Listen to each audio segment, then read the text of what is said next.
In this video, I'm going to show you how to get a loan on Revolut. So to get a personal loan, you are going to need to meet a few requirements. So to qualify, you must be at least 18 years or older or 19 if you're in Alabama, have a valid social security number or ITIN and live in the United States, and have a regular, sustainable, and verifiable income, which typically means having W-2 forms with your income and stuff like that. So anyways, those are some important things to know. And once you guys are 100% sure that you guys actually want to get the loan on Revolut, then you want to open up the app like you normally would, and you want to press over here where it says accounts.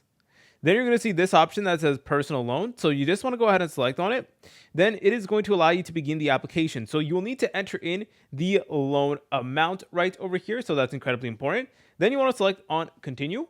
Now, I apologize if my screen is black right now. That is due to privacy reasons, but basically it's going to make you do like a little bit of a questionnaire where it is going to ask you why you need the loan. And of course, you will need to go ahead and specify your income and stuff like that. And then after you apply, what is going to happen is that Revolut will carry out credit checks to determine if your request meets their lending policy. And they first do a soft pull on your credit file, which won't affect your credit score. But if they need more information, they'll reach out via email, and you should get a decision within 5 business days after you went ahead and submitted the application.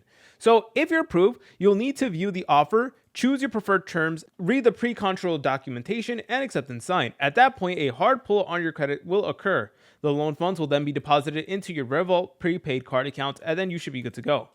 So there are other things to keep in mind, and some of them is that Revolut personal loans in the US are made by Cross River Bank, which is a member of the FDIC.